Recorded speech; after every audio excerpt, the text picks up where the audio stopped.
Okay, so welcome to this session. The title itself is so intriguing. I was telling Fernando that the chapter I had spoken to Fernando, we had finalized the dates, but he was yet to send me the write-up. And on the chapter WhatsApp group, discussion around trauma-informed coaching was already being, people were sharing things. I said, hang in, we are already planning for a couple of sessions. Today being the first one, unveiling blind spots of the client-coach relationship, trauma-informed coaching. Uh, I hope this is an insightful event where we really deep dive into the intricate dynamics of coaching with trauma-informed lens. Um, I have been a TA student, have dabbled a little bit with trauma, but I am all ears, all eyes to see what this session uncovers. It is intended to be an interactive session. We will be having a couple of breakout activities through the session. And it is for all of us, coaches, therapists, professionals who aim to understand and practice uh, this skill. A little bit about our speaker today. Fernando is the founder of Ignite Global, Evolving Temple and Awaken Mind Guide, an ecosystem of organizations dedicated to harnessing the potential of the human mind for creating, healing, life enhancement, and spiritual development. As the founder of the ICF program, as the founder and the ICF program director of Ignite Global 360, Fernando provides leadership to a comprehensive ecosystem of ICF accredited specialized professional development programs, guiding newcomers to seasoned professional coaches through mastery and beyond. Ignite Global offers comprehensive coach specific education encompassing ICF levels 1, 2, 3, aligned with the ICF credentials, ACC, PCC, MCC, and ACTC. All Ignite professionals, partly to the senior practitioner designation with a range of specializations, including generalist coach, executive and leadership coach, group and team coach, coach of modern spirituality. Wow. Leading in foresight and innovation, Fernando introduced two distinct ICF accredited professional coaching qualifications: the trauma-informed psychedelic integration coach certification and the child, adolescent development and parenting coaching certification, enriching the spectrum of specialized coaching. So we are all ears, Fernando. It's a pleasure to have you in this session and looking forward to a great conversation. Thank you very much, Shanti. And also, I would like to first of all thank ICF Bangalore chapter for inviting me and having me here. It's such an honor to be here in your presence. And also, I am really fascinated with the large number of coaches who are here. It's such an honor to be in your presence and share this space. And let's dive in, coaches. So, and also I would like to acknowledge that you are here. The reason being you are curious about how our profession is evolving and also committed to professional development. So this topic, unveiling blind spots of client-coach relationships, especially focusing on trauma-informed coaching, is a topic that is very close to my heart. The reason is that I come from very humble beginnings, and in fact, I have had many traumatic childhood experiences and even adolescence assault. So those experiences led me to be here and share this message with you. And that is why particularly this topic is closer to my heart. So I usually love creating value for our community. Now that you have given me an opportunity to be here and I have your attention. So honoring that attention, I promise to you at the end of this 90 minutes, you will be able to take some key takeaways and immediately apply in your coaching profession. You don't need to be necessarily certified to integrate certain trauma-informed components into the coaching practice. And I believe you will receive some bite-sized pieces that you can already incorporate in your practice. So let's dive in. It's a new arena. It's a new specialization for the coaching world. Only handful of ICF accredited programs are there. Most trauma-informed practices are more in the clinical for clinicians. So this is an exciting moment to be here with you and share this. Now, let's keep in mind that this session content includes some references to themes such as sexual abuse, self-harm, violence, eating disorders, and similar mental conditions. So if you're a highly sensitive person, please engage with caution. And moving forward, I invite you to actively participate while self-reflecting and also engaging in group reflections. We will be inviting you into about 3-4, size of 3 or 4 in each group. And in case if your group members are not fully active, feel free to self-reflect. And after reflections, to keep the session condensed and also to share as much information as possible with you, I will invite 1 or 2 of you from 1 or 2 groups to share the insights. And when you do that, please keep your sharing concise and let's avoid repetitions. And if you have any questions, feel free to share them in the chat room. Depending on the time, we will try to answer as many questions as possible as well. Right, so what are we going to do today? Let's explore a case study of how trauma affects our coaching clients. So I'm going to share with you a story of one of my clients without mentioning names, with permission. And also I will share with you a very brief introduction to trauma and adversities. And most importantly, now that we're talking about unveiling blind spots in client-coach relationship, let's look at 3 layers of deep listening in trauma-informed coaching. Now, diving in, I would like to invite you to a little mental activity. Now, feel free to send messages in the chat box. Now, when you look at this image, if there's something missing, what do you think missing here?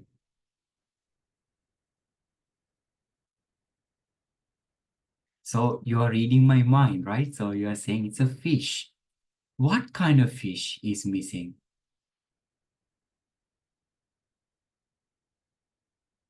Yeah, so I see, and many of you are saying it's a goldfish. You see, you can read my mind. In fact, yes, that's a goldfish. Now, this is not really the mental activity. Here is the mental activity. Now, try not to imagine the fish in the fish tank. Now, I know many of you are having an internal laugh. Now, this is how our mind works. The more we try to not think about something, the more it appears in front of us. Now, think about this as a little icebreaker, and this is going to come up somewhere in the presentation. Right. So let's begin with the group reflection. The reflection is that you work with many clients, and out of this, the clientele you have, there are few clients or some clients who are unable to achieve the success or expected outcomes from the coaching process. If you have such clients in this breakout room, I invite you to discuss with your clients. What are some of these challenges your clients face? And let's go into the breakout room. Any questions for Fernando before I open the rooms? Yeah, if none, I'm opening the rooms. Fernando, how much time do we have? 5 minutes. 5 minutes, lovely. Opening the rooms now.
We'll just wait for others to come back from their breakout rooms, yeah?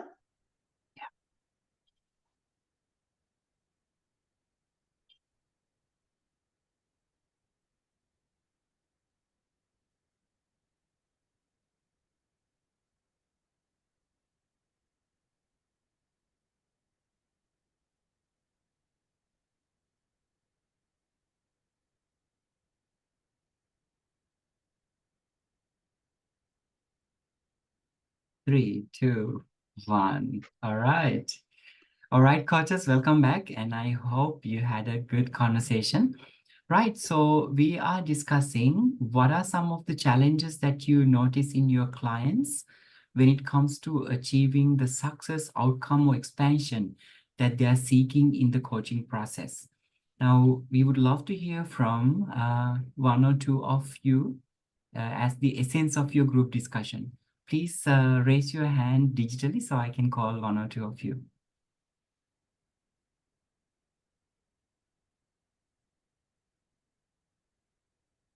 So you don't find any challenges in your clients. All right. Sushma, would you like to please You're on unmute? mute, Sushma. Yeah, thank you. And it was very interesting. And what we felt was, that they don't want to unlearn and relearn, maybe. We felt that the why is not strong enough, that maybe they don't want to self-reflect and they're scared. There's a fear of what might emerge. So pretty much this is the main points. And Smita and me were both in the same room, and she also raised her hand at the same time.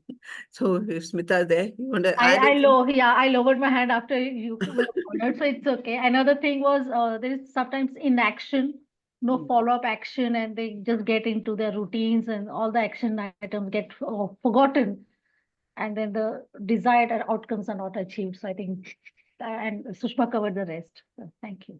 Thank you. Yeah. Thank you, Sushma and Smita. Appreciate, I see that many of you raised your hands to keep the session very condensed and to provide you with more information. I'll ask one more. Mridul, would you like to share? Thank you, Fernando. Yeah, so our group discussed a couple of points. One was in the beginning of the session, clients do not express, like they don't have enough trust on the coaches. And we also spoke about how they might not be able to trust the coaching process during the whole session, where they are not very open to sharing. This could be one of the challenges. We also spoke on how clients have intellectual understanding of what needs to be done, but eventually, despite their intellectual understanding, they're not able to implement what they already know. For like simple examples being, they know they have to lose weight or how to lose weight, but they can't do it. They know that there are things they need to say no for better time management and not accept all the activities they are given, but they still can't do it. So the difference between intellectual and actual implementation. Oh, thank you, Mridul. So coaches, those who raised your hand, thank you very much. We will take 2 each time, and thank you for your interest to share. Now, moving forward, I'm hearing something very interesting. They want to, but they can't. When we say they want to, this involves cognition. They think they want to. At the same time, somehow there is a blockage that comes within them that stops them doing. They, in first place, invested in themselves by coming to you because they intended to. They want to create this transformation. So they want to, cognitively, they want to do it. But somehow there are some barriers. And that's exactly what we're exploring today. What might be those barriers? Right. So moving forward, now I invite you to a bit of a self-reflection. Now, as a professional coach, what is your perception on how far the clients have the conscious control over these challenges?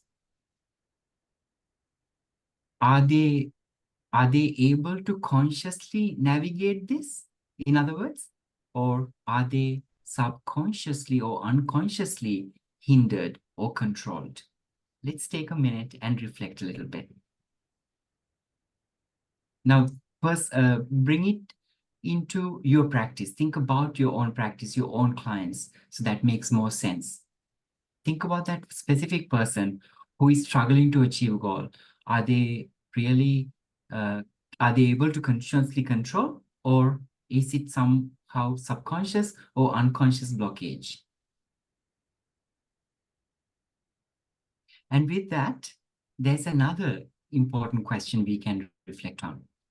When client is not achieving desired level of success, do you notice frustration or disappointment in your clients?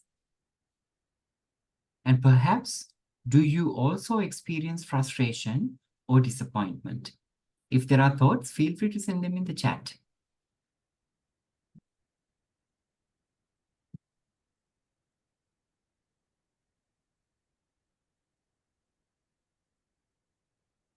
All right. I'm sure this is a question that you don't have to reflect right now. As a responsible professional coach, you think about this very deeply. So with that, like I mentioned, let's dive into the case study, coaches. I think looking at a case study helps us to understand a real world situation. And in fact, this is one of my clients, as I mentioned, and I think you are not that far from experiencing this either with your clients, I believe. Right.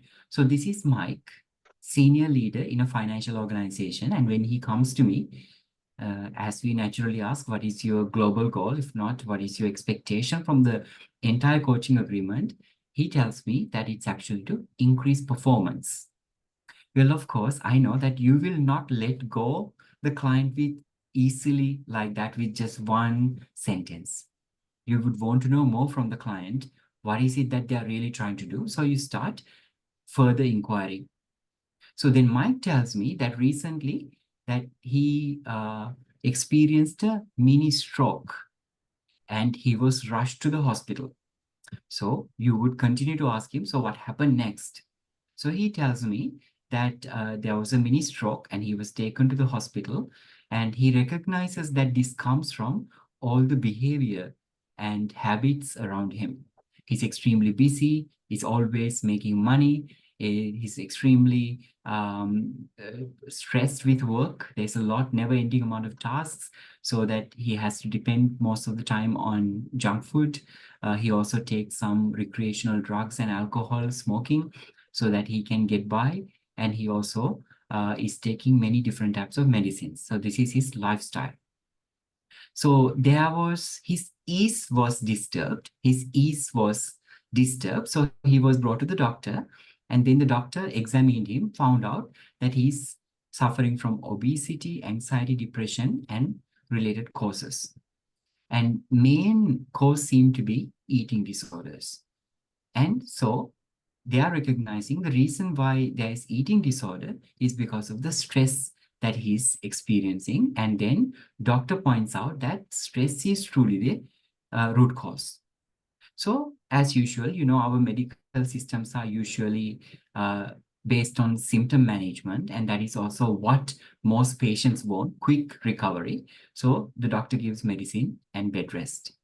So then he removes this part of the disease. So now he gains the ease. But it doesn't make much difference to him in terms of his lifestyle. So he goes back into his lifestyle as usual.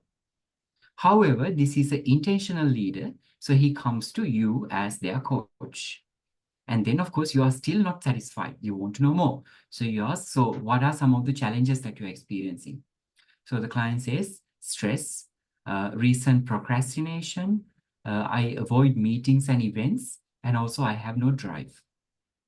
Now, as I say this, sometimes we ourselves as professionals have been here, and I believe if you are a coach working in an organizational context, you have heard this kind of story. But of course, you are still not satisfied. You want to know more. So you invite the client to share further with you. So client tells you that he has workaholic tendencies. So the work-life balance is disturbed. He's a high achiever, but feeling stressed about his KPIs.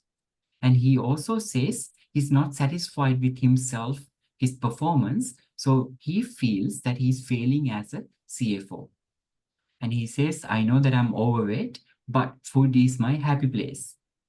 And he also has a habit of having a drink in the evening, and he sees it as it's for the sleep. And he's frustrated that he can't focus, and he says, it is because I'm procrastinating. And lastly, he also says, no energy for meetings and events. So earlier he said it's performance management, if not performance enhancement. The deeper we go, we see the problem is much bigger. At the same time, interestingly, coaches, at this point of time, Mike sees all of these things as day-to-day normal problems or occurrences. Now, let's do another self-reflection.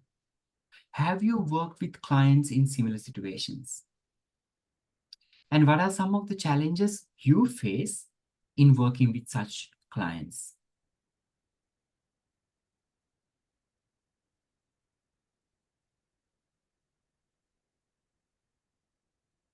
And this invites us to another group reflection. Now, what are some potential underlying mental and emotional challenges Mike might be dealing with? Now, you might immediately say, Fernando, as professional coaches, we don't make judgments. I agree with you, we don't make judgments. At the same time, however, we are trained to listen to underlying meaning of what client is saying. It's nothing wrong if we interpret it in our own understanding, what might this be, without making a judgment or without making it client's reality. So from that sense, if you are to interpret what might be some potential underlying mental and emotional challenges Mike might be dealing with, I invite you to share this in a little group. Shanti, this time, how about we take about 3 minutes for the group and then 1 minute to come back. Let's go. Sounds good. I'm opening the rooms now.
Fifteen more seconds. I'm sure the time was less, but we'll co-create the space with Fernando now. All right, coaches. So if you had very limited time to have the discussion, I hope that this is something that you can pick up with your colleagues, because it's an important discussion that we need to have, isn't it? Because we are here intentionally to create maximum value and impact in our clients. All right, so we are answering the question, what are some potential underlying mental and emotional challenges Mike might be dealing with? Anyone who would like to share the insights from your room? Can share. Go ahead. So I was just sharing with my fellow coaches the incidents that I could recall. Few years back, I had a client who came to me from his office and on for enhancing the performance. And when I started working with a client, I remember that for almost 2 to 3 sessions, he was not ready to open up. He was in the space of that, you do whatever you can do. And then when gradually in 2 to 3 sessions, we could really build some trust. And when we could establish that relationship, and he started to open up with few things. And then I could sense that this guy is working, speaking, telling me things and gradually getting opened up. But this is not the real thing that, there is something that I could sense out of, my experience or whatever you can say. And then in maybe after 6 to 7 sessions, I just got to know that he had a major breakup in his love relationships, like a 10-year-old relationship. And there he decided that, this is an end to my life. And it's I don't want to do anything. I don't want to progress. That was so internal. And then on consciously, he was saying that I really want to enhance my performance and I really want to grow in my life. But then internally, he was like totally closed.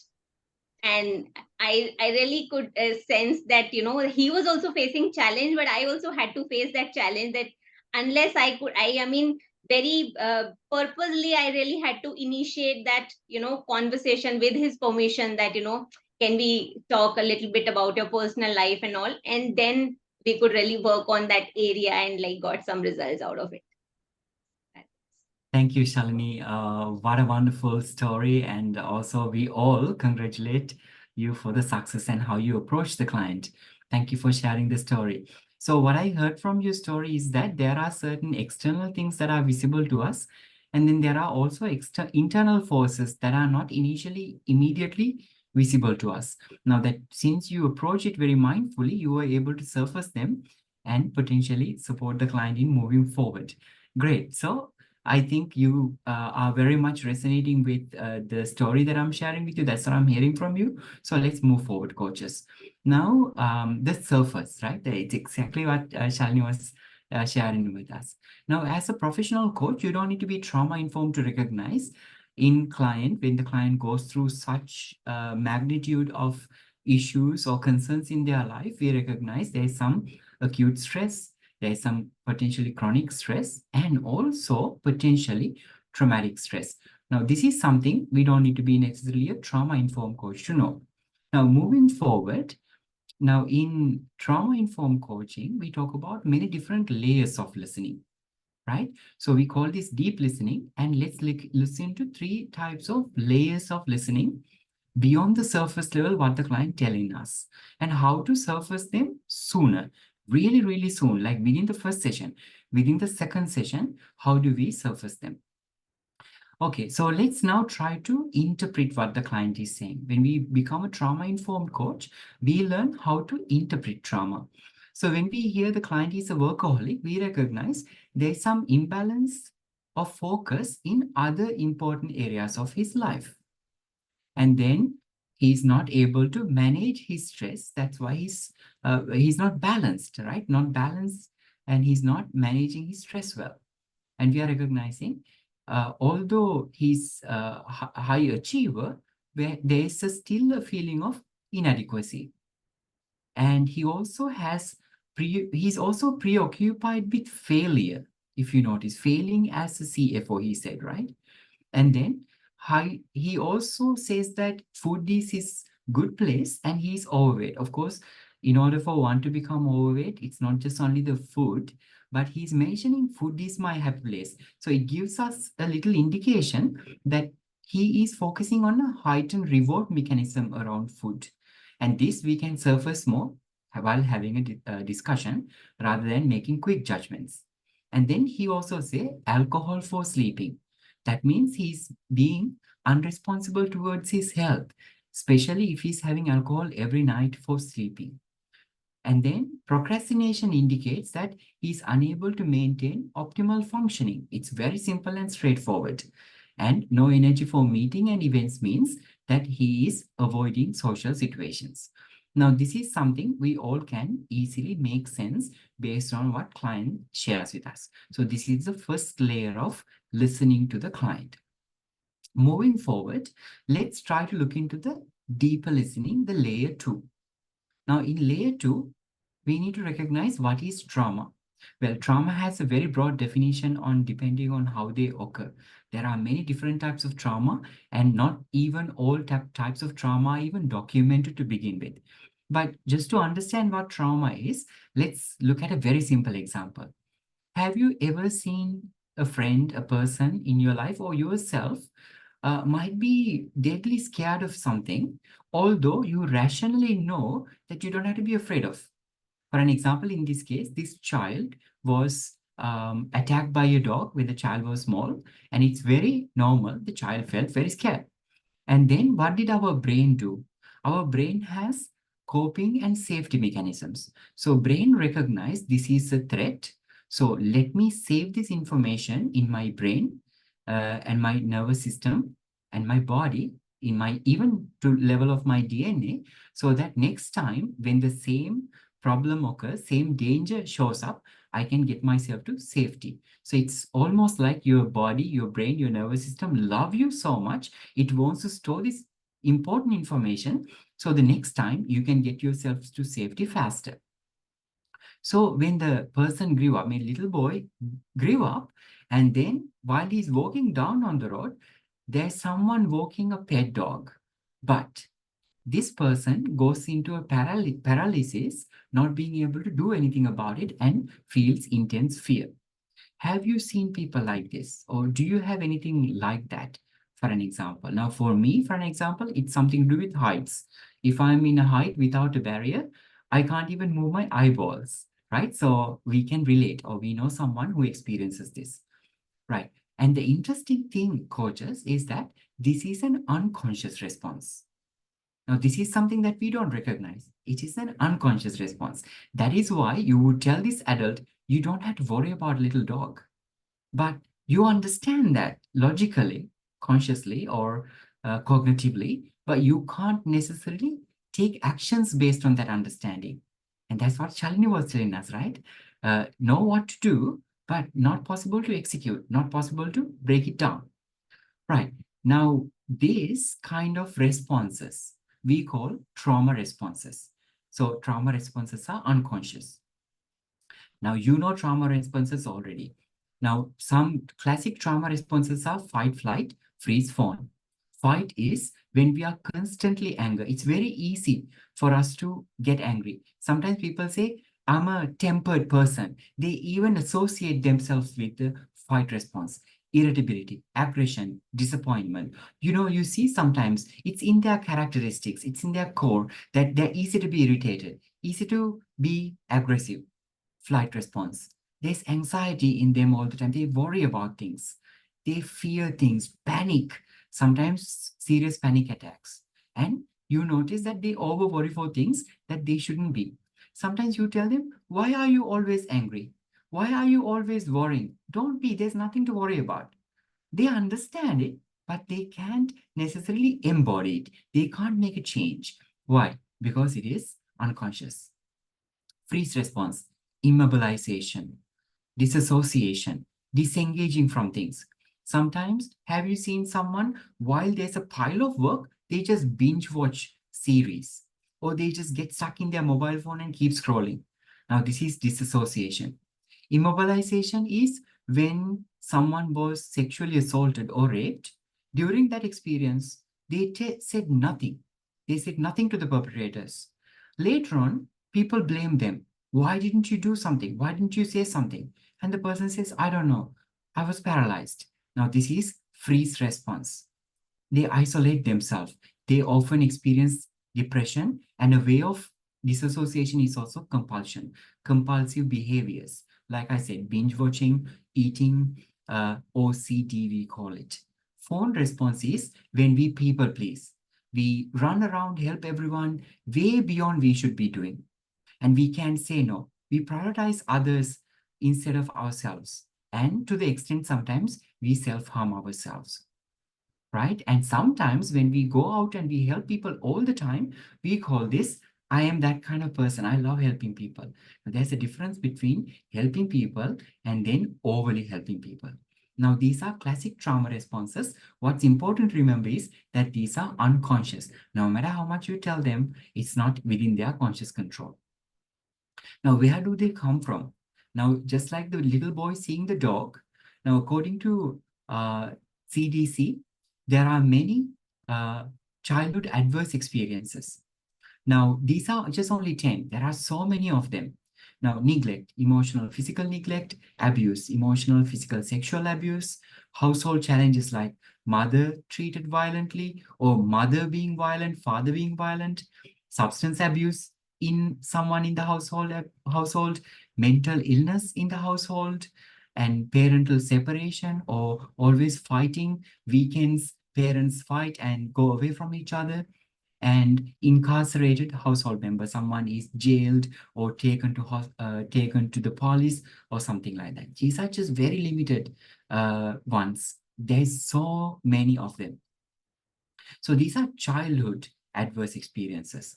Now let's look at some more prominent traumatic experiences. And the interesting thing is, when we, as children, when we experience trauma, we disassociate from them, and our brain has coping mechanisms which makes us forget them. And it's also similar to prominent traumatic experiences. There's so many. I have a lot here today, but let's look at a few uncommon ones. Have you thought about community violence as trauma? Have you thought about loss of a loved one as trauma? How about relocation? Have you thought that it can be traumatic? How about witnessing trauma? Watching, not just only witnessing actual trauma, but repeatedly seeing them in the television.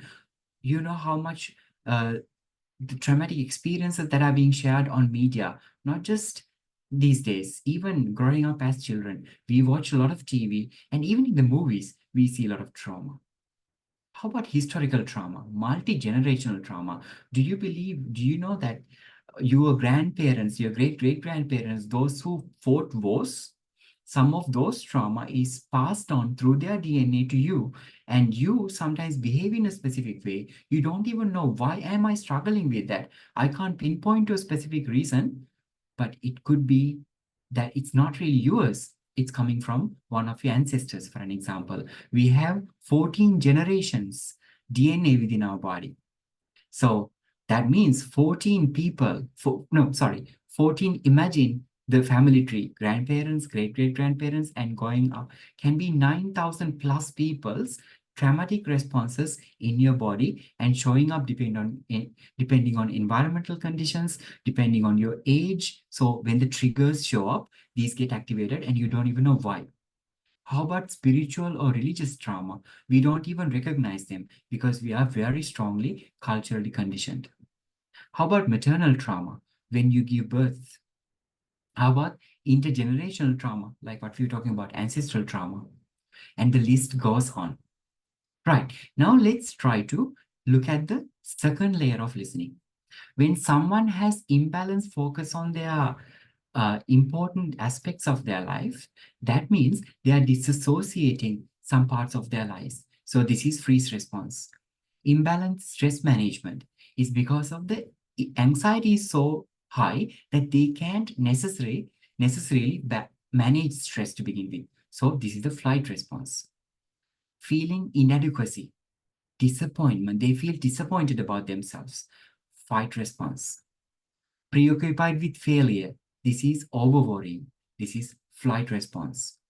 And then compulsion to eat, and when we eat too much knowing that we shouldn't, that means we have crossed the line, we are self-harming. So this is freeze and fawn response both together. And then if you look further, unresponsible towards health, again, that means we don't necessarily care about ourselves. What that truly means is our cognition also, it's aware, subconsciously or unconsciously we are operated in a direction of self-harm. Disassociation once again, because when we sleep at night, when we consume alcohol, that means we want to kind of numb our brain. We don't want to process what happens during night in terms of rejuvenation of our brain. So disassociating from natural processes. So freeze and fawn both at the same time. And again, unable to maintain optimal functioning. Procrastination often comes from disassociation, depression, and isolation. That's why when people are depressed, they would rather prefer to keep eating, binge watching, or go through social media rather than doing other things or attending to what is important. And avoiding social situation, again, clearly is disassociation and isolation. So the freeze response, coaches. So you are recognizing now in Mike's case, it's not just one thing that's playing a role, it's complex things that are playing a role in his life. So these are the symptoms of complex post-traumatic stress disorder. Now imagine that it's not just even related to one traumatic experience, it's related to many. So as a trauma-informed coach, when you hear all of these things, because you are deep listening and you're aware of trauma responses, you are able to interpret it and invite without judging and telling the client, you have this trauma responses, this trauma responses, this trauma response. You invite the client to interpret them and recognize the deeper causes of where it is coming from. And then actually this is a global problem. Do you know that approximately 70% of the global population has been exposed to a traumatic event at some point of their life? Now, this is excluding generational trauma. Imagine if we included them. So this is just the tip of the iceberg. And about 78% of the individuals who participated in the World Health Organization services that they have been affected by the trauma-related PTSD. Imagine that, coaches. And moving forward, how about the mental health, behavioral and physical effects? Now, remember earlier we talked about childhood adverse experiences, if not ACEs. If we have experienced more than 4 ACEs, there is high risk and high prevalence for depressive disorders, higher rates of substance abuse, high risk-taking behavior, obesity, diabetes, heart disease. And do you know that if an individual has more than 6 ACEs, that there's estimation of them dying 20 years earlier compared to someone with no ACEs. Now, in my case, I have about 14 to 15 different types of ACEs that I remember. Now, imagine that. Moving forward, so when we go to the layer 3, we can go even further than just recognizing the trauma responses, unconscious trauma responses. Now, we know that often when we look at a person, we see this one person, just one unit. But is it really one unit? The truth is, we are not just one unit. We are very complicated, complex systems, and they can be millions of systems. And in fact, even though we call ourselves advanced human beings, we don't know all the systems that are within ourselves fully to begin with. And what you see on the screen are just a few of them, the most obvious ones. So let's look at some systems. Now, in order for us to recognize deeper layers of traumatic responses, it's important that we dive deeper with our clients. Now, this is where the traditional coaching frameworks are not enough. Because in traditional coaching frameworks, we have to go forward with the client. We are not necessarily focusing on going back, root causes, right? Our focus is moving forward. Why? Because we need to work with healthy individuals. But did you just notice the survey results? Over 78% of the world population is experiencing PTSD at some point in their life. So always having this idea of moving forward, unless we have really made sure that our clients are absolutely healthy individuals, is not realistic. We also need to learn to go back with clients. Because we are very strongly following our professional boundaries, we don't go back in with clients because some of us don't have the qualification or the understanding of how to interpret root causes. And that is why being informed of trauma can be valuable in recognizing root causes of our clients. So some of these problems, feeling like stuck, feeling suffocated, never-ending work, cannot find love, certain behavior, image, all these things. So we go deeper with the client. The deeper we go with the client shares with you with the right setting, right confidentiality, that as a child, I was neglected. The childhood is. I was physically abused by my parents because they thought the best way of disciplining me and making me educate myself is by physically punishing me. And I didn't trust my parents because I was afraid of them. I didn't feel safe around them. So I ended up finding emotional connection elsewhere. And unfortunately, I was sexually abused by someone within my systems. And Mike also says that as a result, I couldn't relate to my peers. So I developed social anxiety at a very young age, and I grew up with social anxiety. Now, these are just only few ACEs that one could experience. And often, when we come from adverse backgrounds, we experience much more adversities growing up. And also in adolescence, and as adults in this competitive world, we often experience trauma, and we often tell ourselves, yeah, it's a normal thing. It happens to everyone. I shouldn't worry about it. And the society has conditioned us not to focus on them. rather to continue to move forward. And also our education systems, unfortunately, lack trauma education. Now, I told you, we need to go even deeper, right? So a trauma-informed coach is able to go even deeper to recognize what are his real problems here. Now, let's look at the survival mechanisms. Now, when we are faced with the danger, we have coping mechanisms against survival mechanisms, right? So we recognize the threat, and all of a sudden, the right chemicals are released into our body, in this case, cortisol. And our heart rate starts to build up, and our the processes, our body gets ready so that we can get ourselves to the safety. And then this is acute danger, acute stress, just incidental, and we get ourselves to safety. And this information was important. We remember next time when we see a snake, we need to act fast. This is great. This is very important. Now, this is not necessarily considered as a very strong trauma response. But let's look at something more interesting. If you look at Mike's case, we know that some level there's acute stress, there's chronic stress, there may be some, no, now we know there's traumatic stress, because why? We recognize he had been through many adversities as a child. So when our body unconscious, remember, this is unconscious. We might not consciously remember them and process all the time, but our body loves us so much, our systems loves us so much, they are always present in our behavior. This is what we call conditioned behavior or trauma-induced behavior.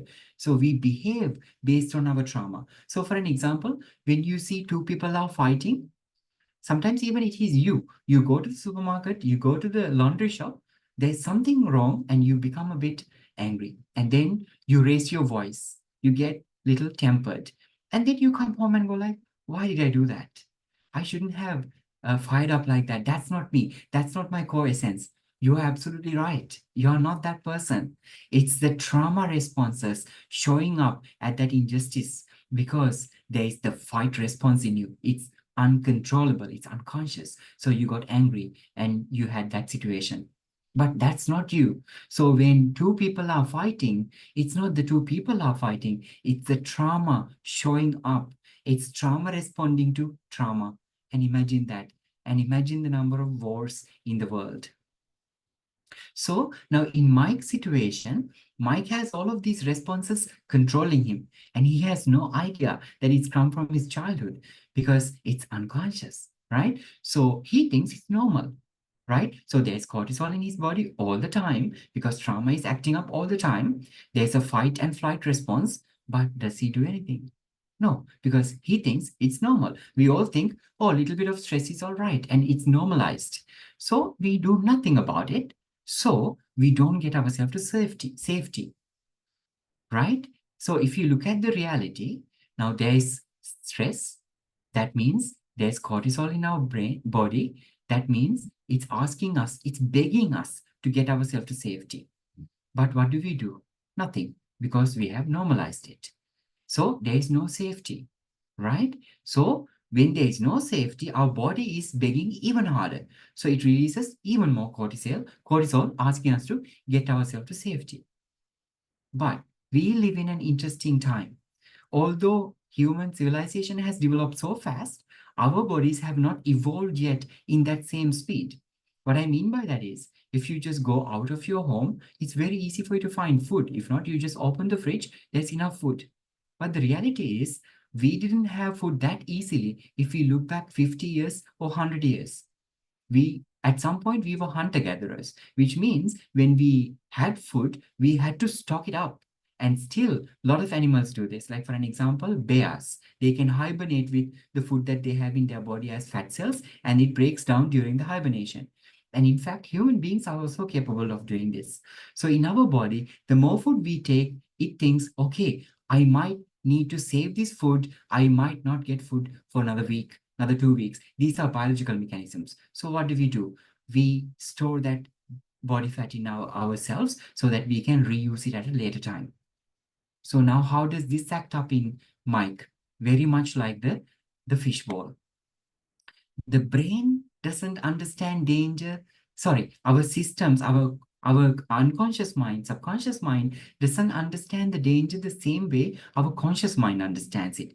It's committed to safeguarding us, right? So what does it do? So there is danger, but Mike is not getting himself to safety. So the innocent body, Mike's body thinks, let's start collecting body fat in case if he is not going to be able to go out there and find food during the hibernation, he can have enough food. I can break down the fat cells. So when there's more cortisol in our body, now the body is asking for more food. So what do? Excessively eating. And that means we are teaching our body to create quick rewards. Dopamine. We like quick rewards because it makes us feel good in the short term. What does that mean? We want more quick rewards. That's why we love having snacks. That's why Mike loves having junk food all the time. So when we go through this cycle, there's obesity, there's anxiety, and there's depression, which caused him to arrive at that mini stroke. Now it becomes very clear. Now, as a trauma-informed coach, you have this knowledge. You are able to recognize where this body fat comes from, where his obesity comes from, where these problems, where this chain of reactions leading one to the other as a domino effect. Now, remember where I started? He said stress, reason procrastination, avoid meetings and events, no drive. So at that very moment, as a trauma-informed coach, you are able to recognize, there seems to be acute stress, some level of traumatic stress, and also chronic stress. And moving forward, how I would like to address this is, there are almost like invisible chains or invisible voice in our subconscious mind, unconscious mind, telling us how to behave without us knowing. So we have specific behaviors, specific habits, specific way of behaving, and even identifying with them and saying, I'm a loner. I'm a hot-tempered person. Oh, I like to have a little smoke every now and then or every night before I get myself to sleep. Well, I love enjoying life with, I love eating. We only live now, right? So I like to eat junk food. We associate ourselves without recognizing where they come from. It's almost like, although we have even forgotten this trauma that happened to us, we are bound by invisible chains to those traumatic experiences. And even now, we are being controlled, not just once or twice a year, not just once or twice a month, not just once or twice a day. At all times, we are habitually controlled by these invisible voices that are within ourselves because of what happened to us as kids and growing up. Remember the previous self-reflection? We asked, when client is not achieving desired level of success, do you notice frustration or disappointment in your clients? Now, I believe if this information is new to you, your heart, your mind become a little bit more empathetic. You become a little bit more compassionate to recognize, now I see why that they feel that frustration and disappointment, why they are unable to take actions. Because they are unconsciously controlled. It's beyond their control. No matter how committed they are, no matter how interested they are in actually creating success and development, there's something blocking them. There's those invisible wounds, there are those invisible chains and invisible noises in their head. And perhaps if you feel frustration or disappointment, and this is an invitation for you not to be. The reason is it's not within your control. If client can't control it, how can you do that? You are an amazing coach. You are a great coach. But there's a limit that you can help your client, right? If you're not a therapist, if you're not trauma-informed, you are unable to truly help client recognize these things. So it's understandable, right? So this brings us to a very important thing to remember. People who are affected by trauma experience strong guilt, shame, and disappointment. They can't even explain why they feel guilt. Sometimes our clients experience, someone asks, can you do this? Sometimes they do it because they feel guilty to say no. Sometimes in a relationship, we are stuck in a toxic relationship. We keep serving the phone response. We keep serving.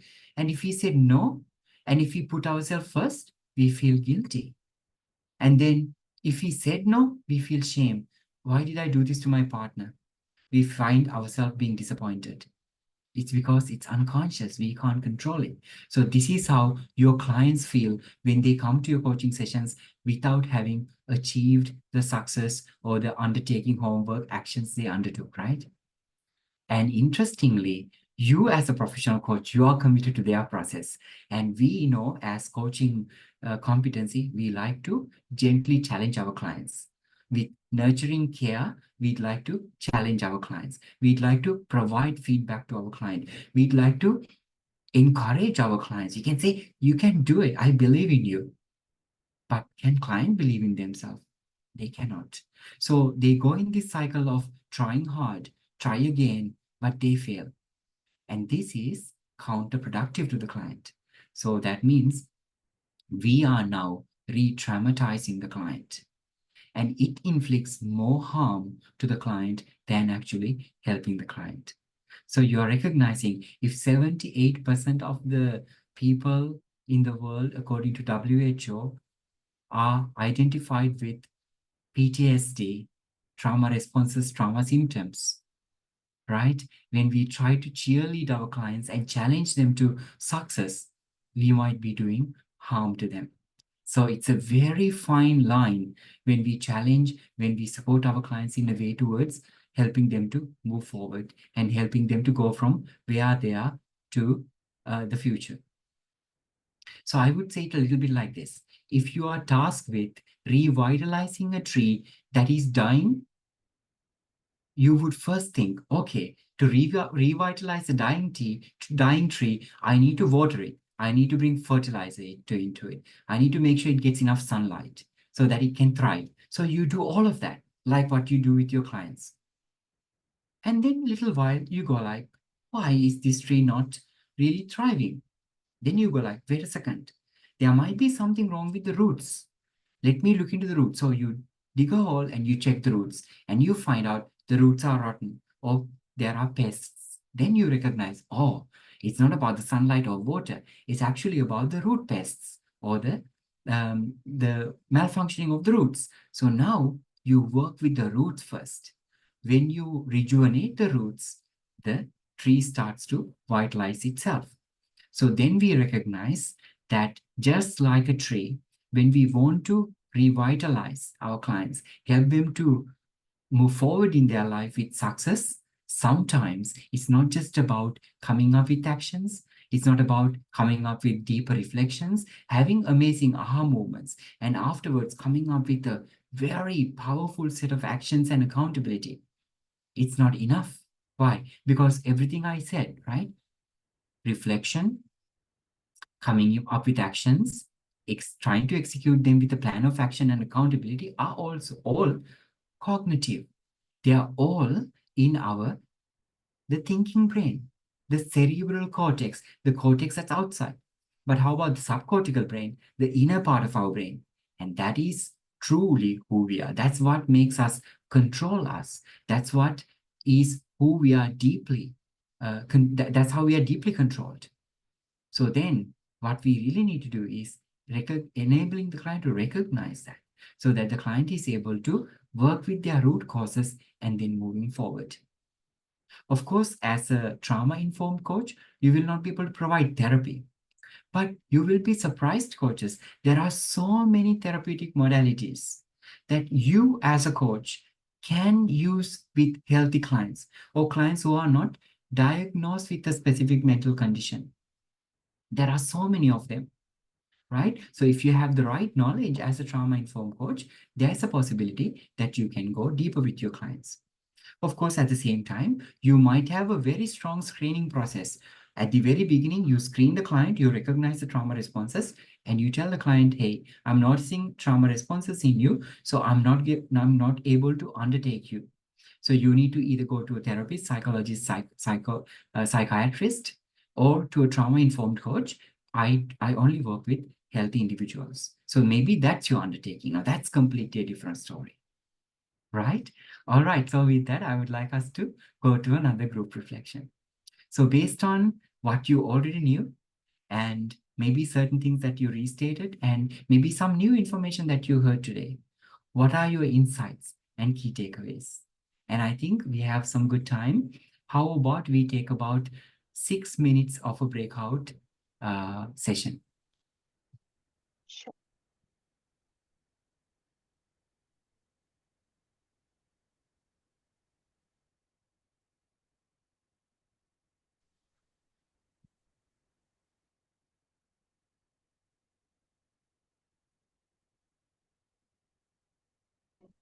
Hi.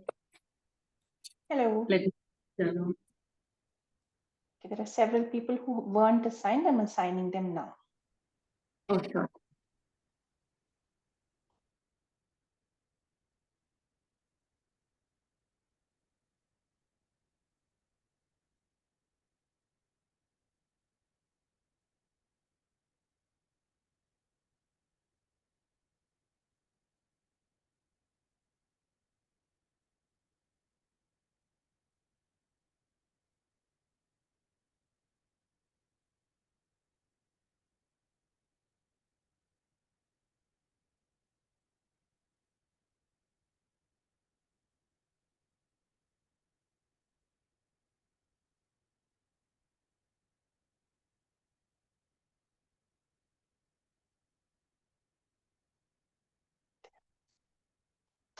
We started at 7:41, right?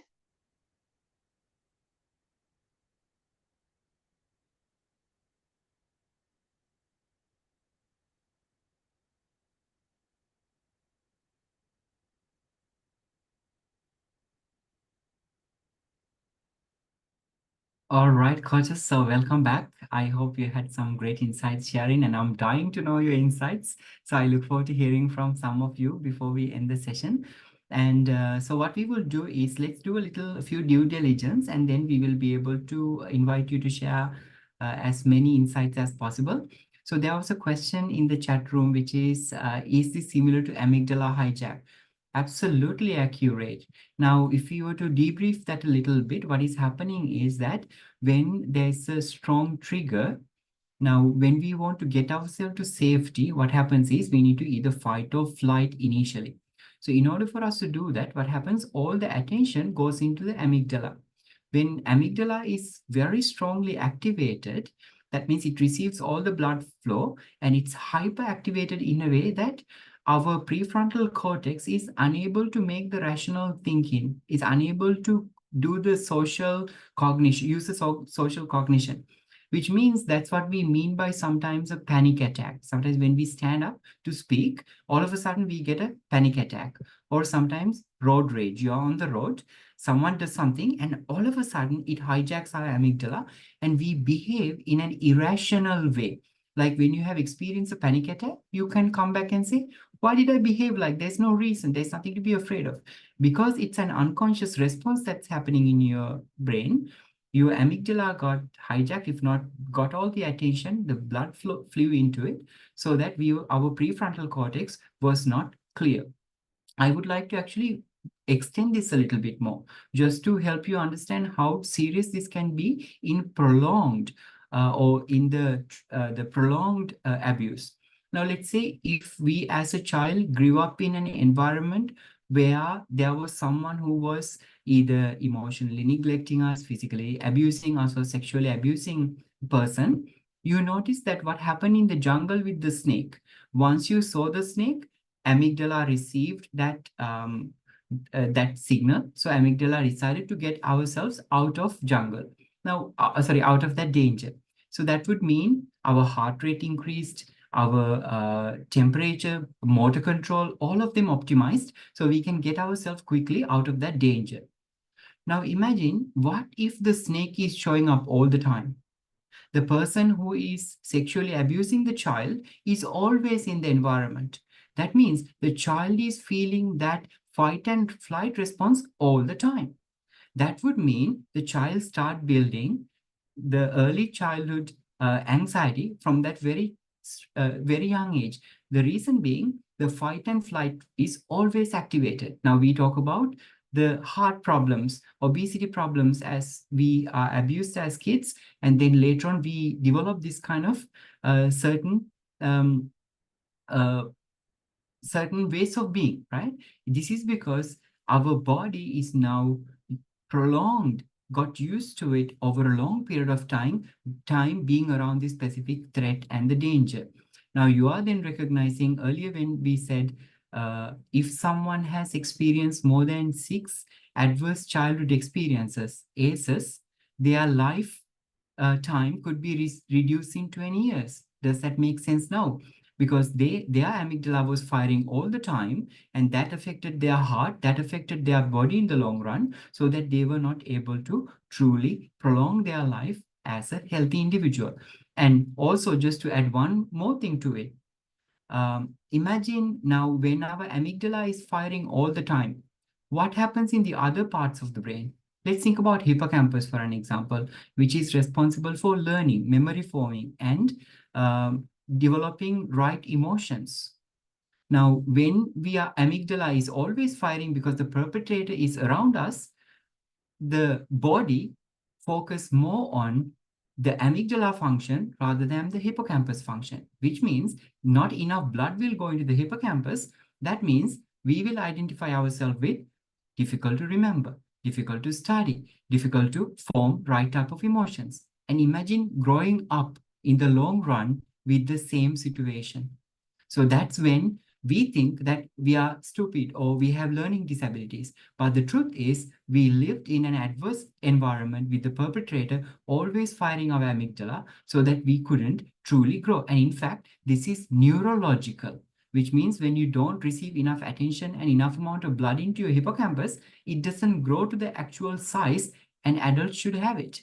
Imagine that. So the adversities can neurologically impact us.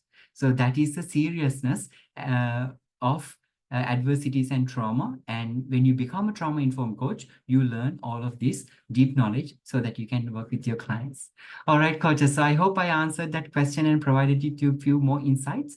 With that, I would like to quickly make an announcement so that we will not have to rush at the end. One thing I would say, we need to be very careful if we are using this kind of words in our coaching, which is, one second, I think, here, this one. If we say we are delivering integrated, holistic, and transformational coaching, you recognize integrated means we should be able to integrate trauma knowledge into it. And holistic means also integrating clients' traumatic experiences. And transformation only can happen if we can penetrate through clients' subconscious and unconscious understanding of things and help them rewire. So if we are using these words, we need to be careful. Otherwise, we might end up in disappointment, both client and yourself. So with that, I want to invite you to think. Now, this webinar is Unveiling Blind Spots of Client-Coach Relationship. And now you're starting to see how much we might not see if the client is experiencing trauma responses or symptoms, and if we are not aware of how trauma works. And with that, this is a series of the first webinar. And on the 19th of August with ICF Bangalore chapter, we look forward to sharing with you coaching beyond the conscious mind, the transformation element of it, using psychedelic integrated coaching. So with that, now I would like to invite some of you to share the insights that you discussed in your breakout room. Shall we hear from Bakhtiar?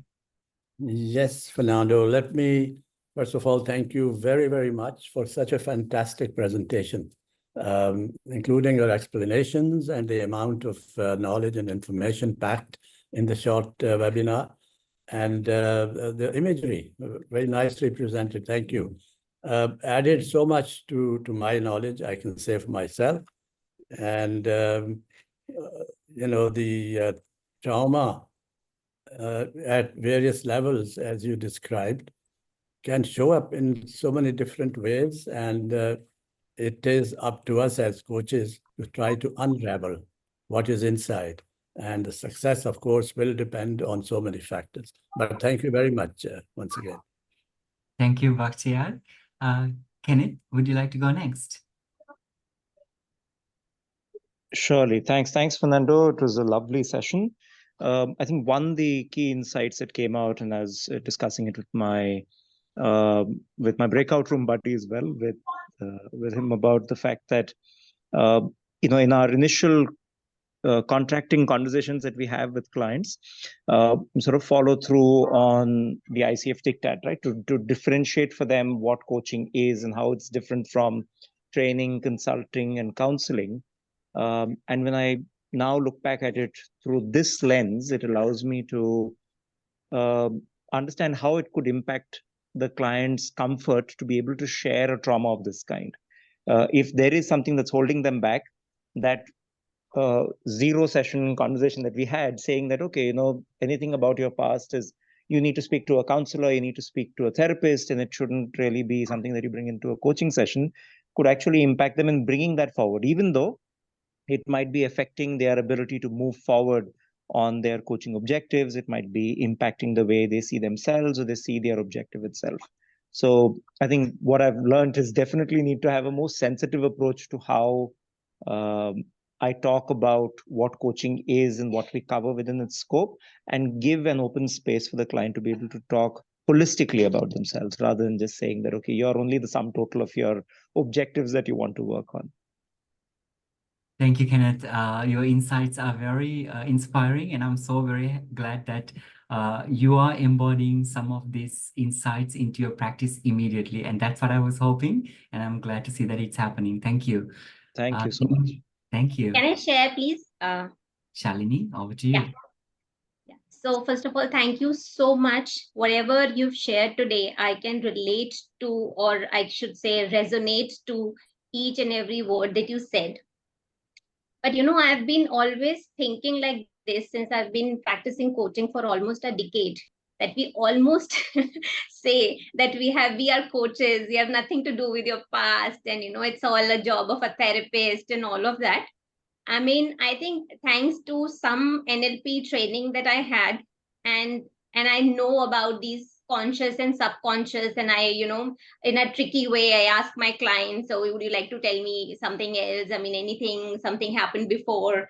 So just likewise, I could really, able to dig little more deeper and could reach to that. But with my experience, I can say that more than 90% of the clients have something or the other in their childhood, in their past, which is kind of, stopping them. Now, if we really do not penetrate, I think it would be very, very difficult to really break the shell that they, or the mask that they come with. So, I mean, I can really not one, just, I mean, so many incidences with my clients and the, conversations really were just going in my mind that, how they were talking something else, and how we could really find out that what was there, happened in the childhood was the major reason for they being this way and not able to really get their results. So, I mean, thank you so much. This is an eye-opener for me, that now if ICF also says that, we can really coach them in a holistic way or in the integrated way, I mean, nothing like it. I mean, it has to be that way. I think a lot of coaches could be, holding themselves for asking such questions related to past. But if we can really do so, I think will be like a lot of coaches will also get to success with their clients. Thank you. Thank you, Shalini, for sharing your ideas and also your confirmation. Like you said, 90% of your clients have these adverse experiences. So that validates that we all have a common experience. And since respecting your time, I'm so humbled once again to be in this space. Thank you very much for hosting me, ICF Bangalore chapter, and coaches, thank you for joining me today. I'm very humbled. Thank you very much. I look forward to keeping in touch with you. And over to you, Shanti. Thank you. Thanks, Thank Fernando. you. Thank you, Fernando. Fernando, the Thank you. chat is full with gratitude and appreciation for how the session went by. Thank you. Thank you. There is another session in between the next session of Fernando on 5th, which is cross-generational coaching, will come to you very shortly. And looking forward to session 2, Fernando. There is lots of interest already, I can see. Thank you. Thank you. And Shanti, we look forward to the recording of this one. I'd love to see that. Absolutely. Yeah. Thanks, everyone. Thank you. Bye for now.